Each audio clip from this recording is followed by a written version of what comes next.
क्या हाल है guys, welcome back to our channel Mr Mr and Mrs Mrs reaction. Reaction. मैं हूँ मैं हूँ काजल। दीपक। तो आई होप कि सारे ही सारे अच्छे होंगे, बढ़िया होंगे और ज़बरदस्ती होंगे, है ना। हाँ, ज़बरदस्ती नहीं, ज़बरदस्त। जबरदस्त। तो आज की जो वीडियो में हम रिएक्शन देने वाले हैं वो है why Hindu not allow in Mecca Medina.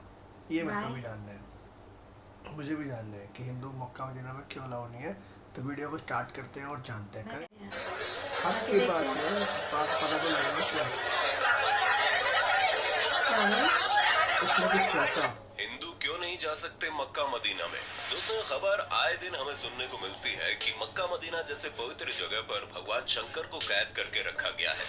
अब इस खबर को सुनकर लोगों के मन में सवाल उठता है, क्या वाकई में ऐसा है? और अगर ऐसा नहीं है तो फिर क्यों यहाँ पर मुसलमानों की लंबी चौड़ी भीड़ देखने को मिलती है? लेकिन क्या किसी हिंदू को मक्का मदीना के अंदर झांकने तक की इजाजत नहीं है? क्यों कोई हिंदू मक्का मदीना में प्रवेश नहीं कर सकता? दोस्तों, ये कुछ सवाल हैं जिन्होंने कभी न कभी आपके दिमाग के साथ भी खेला होगा। पर चिंता मत करो, आज हम आपको इन सभी सवालों के जवाब तो देंगे ही, उसके साथ साथ ये भी बताएंगे मक्का मदीना और भगवान शंकर के बीच का आखिर कनेक्शन क्या है और क्यों ये बात बार बार आती है। दोस्तों, सच सच बताना, अगर आप सोशल मीडिया चलाते हैं तो आपने भी इस खबर के बारे में सुना होगा कि मुसलमान जिस काबा को अपनी सबसे पवित्र जगह मानते हैं उसके अंदर शिवलिंग मौजूद है। और तो और मुसलमान जिस जगह पर शैतान को पत्थर मारते हैं वो जगह कुछ और नहीं बल्कि भगवान शिव है, जिन्हें सऊदी के लोगों ने कैद करके रखा है, वो भी कई सालों से। और उन्हें लगता है कि अगर कोई भी हिंदू वहां जाकर उन पर पानी डालेगा तो वो आजाद हो जाएंगे, और इसीलिए किसी भी हिंदू को मक्का मदीना के अंदर नहीं जाने दिया जाता। ये क्या है? दोस्तों, दिमाग को हिला देने वाली बात है ये, लेकिन इस बात में कितनी सच्चाई है ये तो आपको हमारी वीडियो में पता चलेगा ही। उससे पहले हमारा ये जानना जरूरी है कि इस मक्का मदीना में भगवान शिव को कैद करके रखने की बात की जाती है तो आखिर वो क्यों है और क्यों हर मुस्लिम उसे जन्नत की तरफ पूजता है। दोस्तों, मक्का मदीना सऊदी में मौजूद है और ये एक पूरी तरह से इस्लामिक देश है, जहां पहली बात तो किसी हिंदू को जल्दी से एंट्री नहीं मिलती, और अगर कोई हिंदू वहां चला भी जाए तो उसे सऊदी अरेबिया में दफनाने तक की जगह नहीं दी जाती। यहाँ पर पेट्रोलियम बहुत ही ज्यादा मात्रा में पाया जाता है, इसलिए ये दुनिया भर के विकसित देशों में से एक है। सऊदी अरब की राजधानी रियाद है और यहाँ की करेंसी रियाल है, लेकिन यहाँ की राजधानी से भी ज्यादा प्रसिद्ध यहाँ के दो शहर हैं, एक है मक्का और दूसरा है मदीना। ये दोनों ही शहर केवल सऊदी अरब में रहने वाले मुस्लिमों के लिए नहीं बल्कि दुनिया भर में रहने वाले मुसलमानों के लिए बहुत ज्यादा अहम है। इसकी सबसे बड़ी वजह है यहाँ पर हर साल लाखों की संख्या में मुस्लिम आते हैं। ये मुसलमानों के लिए तीर्थ स्थल की तरह है। जिस तरह हिंदुओं में ये मान्यताएं हैं कि 4 धाम की यात्रा कर लो तो इंसान के सारे पाप, सारे दुख, दर्द मिट जाते हैं, ठीक उसी तरह इस्लाम धर्म में ऐसा माना जाता है कि मक्का मदीना जैसी पाक जगह के दर्शन करने के बाद इंसान खुदा के नेक बंदों में शामिल हो जाता है। यही वजह कि हर मुसलमान ये चाहता है कि वो जिंदगी में कुछ करे या ना करे, लेकिन मरने से पहले एक बार हज की यात्रा जरूर करे। अब ये जगह कितनी खास है इसका अंदाजा इस बात से लगाया जा सकता है कि मुसलमान चाहे दुनिया के किसी भी कोने में क्यों ना नमाज पढ़े, हमेशा काबा की ओर मुंह करके ही पढ़ते हैं। जैसे कि भारत में रहने वाले मुस्लिम पश्चिम की ओर मुंह करके नमाज पढ़ते हैं, क्योंकि हमारे देश में मक्का पश्चिम दिशा में है। और यही वजह है कि मुस्लिम ये भी मानते हैं कि पश्चिम की ओर मुंह करके झूठ बोलना गुनाह है। दोस्तों, जब लोग हज की यात्रा करके आते हैं तो वो काबा के चारों ओर चक्कर लगाते हैं, इसे तवाफ कहते हैं, और ये हज का सबसे खास हिस्सा होता है। साथ ही वो मदीना की जियारत करने जाते हैं। मदीना वो जगह है जहाँ पर पैगंबर मोहम्मद की कब्र बनी हुई है। दोस्तों, मक्का मदीना के बारे में आप लोगों ने काफी कुछ जान लिया, लेकिन सोशल मीडिया पर वायरल हो रही इन खबरों का सच जानना भी आपके लिए बड़ा जरूरी है, वरना कई सालों से लोग इस चीज पर विश्वास कर रहे हैं। पर दोस्तों, घबराने की बिल्कुल भी आवश्यकता नहीं है, क्योंकि इंटरनेट पर वायरल हो रही ये खबर पूरी तरह से गलत है। वैसे भी अगर आप सच्चे हिंदू हैं और ये बात मानते हैं कि शिव जी की तीसरी आंख जब खुलती है तो प्रलय आ जाता है, तो भला आप इस बात पर किस तरह यकीन कर सकते हैं कि कोई शिव जी को कैद करके भी रखेगा? वैसे अगर आप किसी और धर्म के भी क्यों ना हो, लेकिन एक ईश्वर के घर पर दूसरे ईश्वर को कैद करने वाली बात सरासर गलत लगती है। मुसलमान धर्म के लोग भले ही इस तरह की चीजों को करने की सोचें, लेकिन खुद अल्लाह उन्हें इस चीज करने की मंजूरी नहीं देता, क्योंकि ईश्वर को हम इंसानों ने बांटा है, भगवान के लिए तो सब बराबर है। ऊपर से ये कहा जाता है कि मक्का मदीना में साधारण मनुष्यों ने शिव जी को कैद किया है, मतलब ये तो वही बात होगी, लोगों ने ये कह दिया कि धरती गोल नहीं बल्कि चौकोर है, तो क्या आप मान जाएंगे और ये सोचने लगेंगे कि अगर उसने कहा है तो ऐसा जरूर होगा? आप खुद ही दिमाग लगाइए, पूरी दुनिया का विनाश करने वाले भगवान शंकर को कोई कैसे किसी चीज में कैद करके रख सकता है? वो अगर चाहे तो चुटकियों में ब्रह्मांड को हिला दे। ऐसे में भला भगवान शिव को कैद करके रखे जाने वाली बात किसी छोटे बच्चे की बचकानी हरकत से कम नहीं है। अब कई लोग इस बात को तो नहीं मानते कि वहाँ पर शिव जी को कैद करके रखा गया, लेकिन ये जरूर मानते हैं कि मक्का मदीना में शिवलिंग है, तो हम इस पर भी पुष्टि कर दें ऐसा कुछ भी नहीं है। असल में मुसलमान जब हज यात्रा के लिए जाते हैं तो मक्का के पास स्थित एक इमारत में शैतान को पत्थर मारने की रस्म के साथ ही हज की यात्रा पूरी मानी जाती है।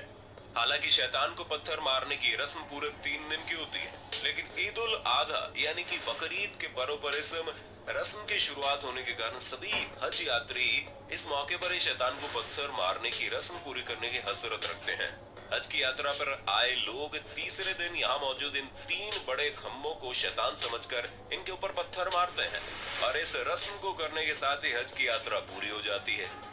अब कई सारे हिंदुओं का ये कहना है कि यही खंभे शिवलिंग है, इनके बीच शिवलिंग स्थापित की गई है, तो दोस्तों ऐसा बिल्कुल भी नहीं है, बल्कि इसका सच कुछ और ही है। जब अल्लाह ने हजरत इब्राहिम से कुर्बानी में उनकी पसंदीदा चीज मांगी, तो अब हजरत मोहम्मद के लिए इनकी इकलौती औलाद से ज्यादा पसंदीदा और क्या चीज हो सकती थी, क्योंकि इनकी औलाद काफी बुढ़ापे में पैदा हुई थी और हजरत इब्राहिम उससे प्यार भी बहुत करते थे, लेकिन वो खुदा के हुक्म को नहीं टाल सकते थे।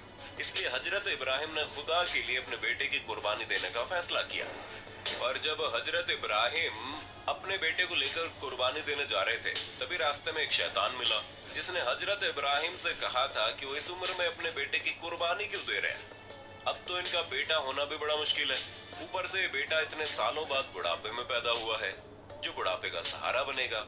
अल्लाह के कहने पर हजरत इब्राहिम कैसे अपने जिगर के टुकड़े को कुर्बान कर सकते हैं? अब शैतान की ये सारी बातें सुनकर हजरत इब्राहिम सोच में पड़ गए और फिर इनका कुर्बानी देने का इरादा भी डगमगाने लगा। लेकिन फिर उन्हें ख्याल आया कि नहीं, ये चीज गलत है, अल्लाह की फरमाइश सबसे पहले है, और तब हजरत इब्राहिम कुर्बानी देने चले गए। हजरत इब्राहिम को लगा कुर्बानी देते समय कहीं वो भावनाओं में ना बह जाए, यही वजह है कि कुर्बानी देते वक्त उन्होंने अपनी आंखों में पट्टी बांध ली। लेकिन भला खुदा कैसे किसी के साथ बुरा कर सकता था? वो तो बस हजरत इब्राहिम की परीक्षा ले रहा था, जिसमें हजरत इब्राहिम पूरी तरह से पास हो गए। इसलिए खुदा ने हजरत इब्राहिम के बेटे की जगह कुर्बानी देने के लिए एक बकरी को खड़ा कर दिया, और तभी से बकरीद के दिन बकरी की कुर्बानी देने की परंपरा चली आ रही है। ये वजह है कि हज यात्री जब जानवर की कुर्बानी दे देते हैं तो ये उस शैतान को पत्थर मारने पहुंच जाते हैं, जिसने हजरत इब्राहिम को भड़काने की कोशिश की थी। और इसी पत्थर मारने की रस्म के साथ ही खुदा से ये वादा भी करते हैं कि कोई भी शैतान उन्हें कभी भी बहका नहीं पाएगा, फिर चाहे वो शैतान बाहर की दुनिया का हो या फिर उनके मन में हो, वो हमेशा सच्चे दिल से खुदा की इबादत करेंगे। ऐसे में दोस्तों, ये शिवलिंग नहीं बल्कि ये जो 3 खंभे हैं वो शैतान का प्रतीक है, जिस पर पत्थरों की बरसात करके लोग अपने अंदर के शैतान को मारने की कोशिश करते हैं। ऐसे में कई लोगों के मन में सवाल आता है कि अगर ऐसा कुछ नहीं है तो वहाँ पर हिंदू को क्यों नहीं जाने दिया जाता? दोस्तों, यहाँ पर सबसे पहली बात तो ये है कि सिर्फ हिंदुओं को ही नहीं बल्कि किसी भी गैर मुस्लिम धर्म, फिर चाहे वो हिंदू हो, सिख हो, ईसाई हो या फिर बुद्ध धर्म ही क्यों ना हो, अगर वो मुसलमान नहीं है तो उसे काबा के अंदर नहीं जाने दिया जाएगा, क्योंकि ऐसा माना जाता है अगर कोई मुसलमान नहीं है तो जाहिर सी बात है वो सच्चे दिल से अल्लाह पर विश्वास भी नहीं करता, और जो शख्स से सच्चे दिल से अल्लाह पर विश्वास नहीं करता उसे काबा के अंदर प्रवेश करने की इजाजत नहीं है। यहाँ सिर्फ उन्हीं लोगों को आने दिया जाता है जो बिल्कुल पवित्र मन से अल्लाह को अपना मानते हैं, वरना आप खुद ही सोचिए कि आप किसी ऐसे इंसान को घर के अंदर आने देंगे जिससे आपकी बिल्कुल भी इज्जत ना हो और वो आपको बिल्कुल भी सम्मान ना करे, बस अपने फायदे के लिए आपके घर के अंदर आने की कोशिश करे। हमें मालूम है इस तरह के लोगों को आप दूर से भगा दोगे। आप ये चाहेंगे कि जो कोई भी आपके घर में आए वो कम से कम आपका सम्मान तो करे, और ठीक ऐसा ही यहाँ के लोग भी चाहते हैं कि जो कोई भी काबा में प्रवेश करे वो अल्लाह को सच्चे दिल से माने। उसके लिए सबसे पहले अल्लाह होना चाहिए, बाकी सारी चीजें बाद में। तो दोस्तों, आपको मक्का मदीना से जुड़ी हर एक बात अच्छे से पता चल गई होगी। अब आपका इसके बारे में क्या कहना है, कमेंट करके बताइए, और इसी तरह की इंटरेस्टिंग वीडियोस को देखते रहने के लिए चैनल को लाइक, शेयर और हमारे चैनल को भी लाइक, शेयर, सब्सक्राइब कर दीजिए। उनकी वीडियो बहुत अच्छी है। वाकई में बहुत ज़्यादा बढ़िया बहुत थी अच्छी वीडियो। काफ़ी डिटेल में बता रखा है इन्होंने, अच्छे से समझा रखा है कि क्यों नहीं जा सकते हिंदू के कोई भी धर्म नहीं जा सकता। वाकई बात बिल्कुल ठीक है।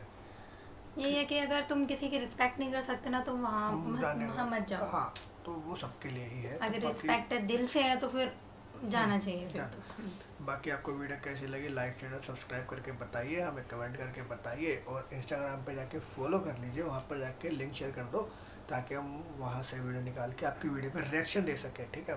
बाकी मिलते हैं किसी अगली वीडियो में, तब तक के लिए बाय बाय, बाय, सब गुड नाइट।